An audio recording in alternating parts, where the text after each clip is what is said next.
तो कक्षा 8वीं वाले छात्रों, जैसा कि आप सभी को पता है कि 20 दिसंबर को आपका संस्कृत विषय का पेपर है। उसके लिए मैं आपके लिए मॉडल प्रश्न पत्र लेकर के आ चुका हूं, जिसे हम पूरा का पूरा सॉल्व करेंगे। देखिए, सेट ए और बी में पूरे एमपी में पेपर आने हैं और आपको सेट ए इस वीडियो में कंप्लीट करवा दिया जाएगा, है ना। देखिए, आपका पूर्णांक है 60 नंबर का रहने वाला है, समय 2.5 घंटे का रहने वाला है और आपको देखिए पूरा का पूरा यहाँ पर सॉल्यूशन के साथ में प्रोवाइड कराऊंगा, क्योंकि ये बहुत ही इंपॉर्टेंट मॉडल प्रश्न पत्र है ना। तो इसे पूरा कवर करके जाना और आपकी परीक्षा में आप 60 में 60 नंबर लेकर के आओगे। बस इसे कंप्लीट कर लेना। चलिए स्टार्ट करते हैं। तो अब हम सभी प्रश्नों के उत्तर एक एक करके देख लेते हैं। यदि आपने अभी तक चैनल को सब्सक्राइब नहीं किया तो सब्सक्राइब कर लेना, क्योंकि आपकी हर एक परीक्षा की तैयारी यहीं पे करवाई जाएगी। देखें, सबसे पहले निर्देश पढ़ लेते हैं। सभी प्रश्न हल करना अनिवार्य है। सभी प्रश्न निर्देशानुसार अपनी उत्तर पुस्तिका में आपको लिखने होते हैं, है ना। देखिए, अगला प्रश्न, अगला निर्देश आपका कहता है यह केवल अभ्यास हेतु नमूना है, इसका वास्तविक पेपर से कोई संबंध नहीं है, इसको कंप्लीट कीजिएगा। नेक्स्ट आपका रहेगा यहाँ पर बहुविकल्पीय प्रश्न। सबसे पहले आपके बहुविकल्पीय 5 नंबर के आएंगे, 1 से लेकर के 5 तक, है ना। तो देखिए, निर्देश दिया गया है आपको, प्रत्येक प्रश्न के लिए 4 विकल्प दिए गए हैं। सही विकल्प चुनकर अपनी उत्तर पुस्तिका में लिखिए, है ना। एक एक नंबर के ये प्रश्न आपके 5 आ जाते हैं। चलिए मैं आपको सभी प्रश्नों के इनके उत्तर बता देता हूं। पहला क्वेश्चन आपका कहता है संस्कार युक्ता परामार्जितवान परामार्जिताश्च का भाषा अस्ति, कहा भाषा अस्ति, है ना। तो हिंदी भाषा, संस्कृत भाषा, आंग्ल भाषा, कोपना, है ना, मतलब कोई भी नहीं। तो इसका आंसर आपका रहेगा संस्कृत भाषा। यही आपको उत्तर में लगा लेना है। देखिए, संस्कृत का पेपर है हमारा, संस्कृत भाषा, है ना, यही उत्तर इसका रहेगा, याद रखिएगा। नेक्स्ट क्वेश्चन हमारा 2 नंबर रहेगा काल गणना कस्मिन शास्त्रे, मतलब काल गणना किस शास्त्र में की जाती है। ज्योतिष शास्त्र, व्याकरण शास्त्र, कल्प शास्त्र, शिक्षा शास्त्र। देखिए, चैनल को सब्सक्राइब कर लेना ताकि आपको अगली साल 9वीं कक्षा में पढ़ना है और हम आपकी इसी तरीके से तैयारी करवा सकें, इसलिए चैनल को सब्सक्राइब कर लेना, है ना। इसका आंसर हो जाएगा आपका ज्योतिष शास्त्र, है ना। काल की गणना जो है ज्योतिष शास्त्र में की जाती है। अगला क्वेश्चन आपका प्रश्न नंबर 3 है आचार परमो धर्म अधर्म नीति वार्ता। इसका आंसर आएगा आचार परमो धर्म। आपने पढ़ा होगा, कहीं भी लिखा, संस्कृत में ये कहा जाता है आचार परमो धर्म। ये आपका धर्म इसका आंसर हो जाएगा। नेक्स्ट नंबर 4 नंबर प्रश्न है निवाड़ी मंडले अस्ति महाकाल मंदिर, मानव संग्रहालय, ओरछा नगरम, शारदा मंदिरम। तो भाई, निवाड़ी मंडल में क्या है, निवाड़ी जिले में क्या है, तो ओरछा नगरी है निवाड़ी मंडले में, है ना। महाकाल मंदिर कहाँ है, उज्जैन में। मानव संग्रहालय कहाँ है, भोपाल में। और शारदा मंदिर शारदा मैया का मंदिर है। 5वें नंबर का प्रश्न है हमारा यथेष्टम शब्द से संधि विच्छेद अस्ति। यथेष्टम का संधि विच्छेद क्या है, यथा प्लस स्टम, यथे प्लस स्टम, यथ प्लस एस्टम या प्लस एस्टम। तो इसका आंसर हो जाएगा आपका यथा प्लस स्टम। यही आपका इसका राइट आंसर हो जाता है। तो यहां हम आपके 5 नंबर के सही विकल्प सबसे पहले कंप्लीट कर चुके हैं। चलिए आगे बढ़ते हैं, आपके रिक्त स्थान देख लेते हैं। देखिए, नीचे आपके रिक्त स्थान दिए गए हैं। सबसे पहले आपका क्वेश्चन आ जाता है 6ठे नंबर का। इसमें आपको कुछ ऑप्शन भी दिए गए हैं, जो कि आपके 6 से 10 तक क्या है, रिक्त स्थान है। देखिए, गुण स्वर संधि युधिष्ठिर मध्य प्रदेश, ये सारे क्या है आपके ऑप्शन है। 6 नंबर का प्रश्न देख लेते हैं स्वामी विवेकानंद से गुरु खालिस्तान आसीत, है ना। स्वामी विवेकानंद के गुरु कौन है, खालिस्तान है, कौन है, रामकृष्ण परमहंस। तो ये आपको यहाँ पे भर देना है पहले में। इसमें क्या भर देना है आपको, रामकृष्ण, इस तरीके से लिख दीजिएगा, रामकृष्ण परमहंस, है ना। इस तरीके से आपका उत्तर इसका हो जाएगा। फर्स्ट का उत्तर मैंने लिख दिया है। अगला क्वेश्चन आपका कहता है 7 नंबर है ज्येष्ठ पांडवा खालिस्तान आसीत, है ना। ज्येष्ठ पांडव कौन थे, तो ये थे युधिष्ठिर। ये हो जाएगा आपका 2 नंबर के क्वेश्चन का उत्तर। यहाँ पे आपको लिख देना है इसके उत्तर में युधिष्ठिर। इसी तरीके से आपको यहाँ पे अपनी उत्तर पुस्तिका में लिखना है, जैसे मैं आपको बता रहा हूँ, है ना, युधिष्ठिर, है ना, ये रहेगा आपका। 3rd नंबर आपका कहता है 8वें नंबर का प्रश्न है बसंतोत्सव अस्मिन पदे संधि खालिस्तान, मतलब संधि कौन सी इसमें, तो गुण स्वर संधि। इसमें 3रे नंबर की जोड़ी यहाँ पे मिल जाएगी। 3 नंबर का खालिस्तान भर जाएगा गुण स्वर संधि, है ना। इसको क्या लिखेंगे, इस तरीके से गुण स्वर, बिल्कुल याद करते जाइए इनको, है ना, गुण स्वर संधि आपका इसका उत्तर हो जाएगा। इस तरीके से इसको लिख दीजिएगा। नेक्स्ट हमारा क्वेश्चन है 9वें नंबर का चंद्रशेखर से जन्म खालिस्तान अभवत। तो ये आपका क्या रहेगा, मध्य प्रदेश से, है ना। चंद्रशेखर का जन्म कहाँ पे हुआ था, मध्य प्रदेश से, है ना। यही आपको उत्तर में लिख देना है मध्य प्रदेश से, है ना। संस्कृत में लिखेंगे पूरा इस तरीके से, मैंने शॉर्ट में लिख दिया।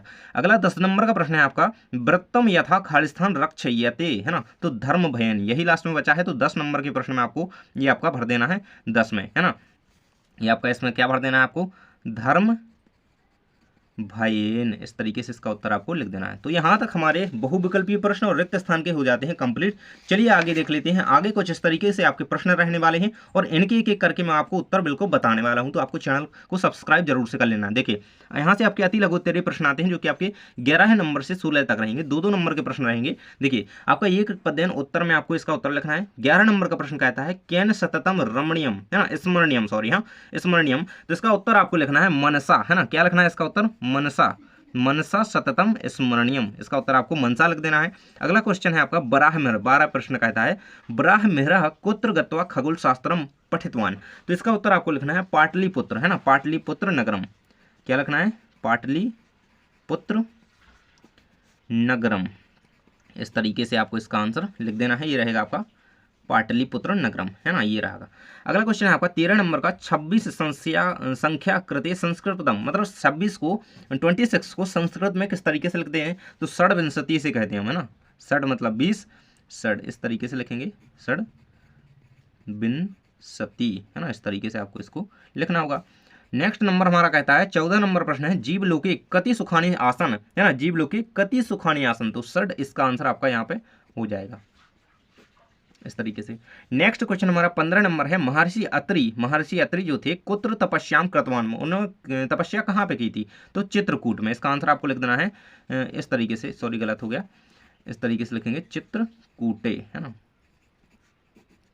ये आपका उत्तर इसका हो जाएगा। नेक्स्ट हमारा नंबर रहता है 16 नंबर का प्रश्न है संस्कृत साहित्यस्य सर्वश्रेष्ठ कवि कः अस्ति, है ना, तो महाकवि कालिदासः, क्या, महाकवि कालिदासः, ये रहेगा आपका उत्तर, इसको कंप्लीट कर लीजिएगा। अब आते हैं हमारे यहाँ से लघु उत्तरीय प्रकार के प्रश्न जो कि आपके 17 से लेकर के 22 नंबर के प्रश्न तक रहने वाले हैं और ये आपके 3-3 नंबर के प्रश्न हैं। 17 नंबर का प्रश्न आपका रहेगा यहाँ पे जनवरी मासे कहा राष्ट्रीय पर्व भवती, तो जनवरी मास में आपने देखा होगा हमारी मकर संक्रांति तो होती है, लेकिन यहाँ पर राष्ट्रीय पर्व पूछा गया है, तो ये क्या होता है, गणतंत्र दिवसस्य, है ना, गणतंत्र दिवसम भवती लिख देंगे, है ना, गणतंत्र इस तरीके से लिखिएगा, गणतंत्र दिवसम भवती, है ना, कहा की जगह पे आपको इतना लिख देना है, पूरा उत्तर वही लिख देना है। अगला क्वेश्चन है आपका संकर्ष्य भूषणम किम, संकर्ष्य भूषणम किम, तो इसका उत्तर आपको लिख लेना है संकर्ष्य भूषणम विषम, है ना, संकर्ष्य भूषणम किम की जगह क्या लिख देना है आपको, विषम, है ना, शंकर का भूषण क्या है ना, आभूषण एक तरीके से, तो क्या है, विषम, शंकर जी का। नेक्स्ट नंबर हमारा क्वेश्चन रहेगा यहाँ पे, देख सकते हैं आंग्ल देशीय कुमारी नोबल केन नामना प्रसिद्ध, 19 नंबर के प्रश्न का उत्तर लिखना है आपको भगिनी निवेदिता, है ना, केन की जगह पे आपको क्या लिख देना है, भगिनी निवेदिता, निवेदिता, यही आपका उत्तर इसका हो जाएगा। नेक्स्ट नंबर हमारा 20 नंबर का प्रश्न है यक्ष युधिष्ठिरेण किमर्थ प्रसन्नम अभवत, तो यक्ष युधिष्ठिरेण निष्पक्षतया, है ना, निष्पक्षतया आपको इसका किमर्थ की जगह क्या लिख देना है, निष्पक्षतया, है ना, निष्पक्षतया, इस तरीके से इसका उत्तर लिख देंगे किमर्थ की जगह, और प्रसन्नम अभवत वही क्वेश्चन उतार देना है। नेक्स्ट नंबर हमारा 21 नंबर का प्रश्न है आपका, देख सकते हैं आजाद चंद्रशेखर से पितरौ नाम किम, आजाद चंद्रशेखर के पितर का नाम क्या है, पिता का नाम क्या है, तो देखिए माता का नाम भी याद रखना, माता का नाम है जगरानी देवी और पिता का नाम है उनके सीताराम तिवारी, तो पिता का नाम क्या लिखना है आपको, सीताराम तिवारी, देखिए इस तरीके से सीताराम तिवारी, और माता का नाम क्या है, माता का नाम मैं यहाँ पे लिख देता हूँ जगरानी देवी, बिल्कुल से याद रखिएगा। नेक्स्ट नंबर हमारा रहेगा 22 नंबर का प्रश्न जो कि आपका अति लघु उत्तरीय प्रश्न में लास्ट क्वेश्चन कहता है केन बिना भारतम भारतम नाही, तो केन बिना भारतम भारतम नाही, तो बिना वेदम बिना गीता बिना रामायणी कथाम, ये आपने पूरा श्लोक पढ़ा होगा, है ना, तो वही श्लोक आपको इसके उत्तर में लिख देना है। देखिए चलिए मैं आपको इस प्रश्न का उत्तर दिखा देता हूँ, ये रहेगा आपका बिना वेदाम बिना गीताम बिना रामायणी कथाम बिना कवि कालिदासम भारत भारतम नाही, ये आपका हो जाएगा 22वें नंबर के प्रश्न का उत्तर। तो इस तरीके से आप अपने सभी प्रश्नों के उत्तर देख सकते हैं, ये रहेंगे आपके 11 से लेकर के 22 तक के उत्तर ये रहेंगे आपके सामने। इनको अच्छे से स्क्रीनशॉट ले लो, बिल्कुल से इनको याद कर लेना है और ये आपकी परीक्षा के लिए बहुत ज़्यादा इंपॉर्टेंट होने वाले हैं, है ना। तो देखिए आगे के प्रश्नों के उत्तर मैं आपको अगली वीडियो में देने वाला हूं, इसलिए आपको सब्सक्राइब कर लेना है चैनल को। आपके 23 से लेकर के 26 तक के प्रश्नों के उत्तर अगली वीडियो में आपको मिल जाएंगे, तो आप चैनल को सब्सक्राइब कर लीजिए और इस प्रश्न पत्र को जल्दी से कंप्लीट कर लीजिए। थैंक्स फॉर वॉचिंग, मिलते हैं नेक्स्ट वीडियो में।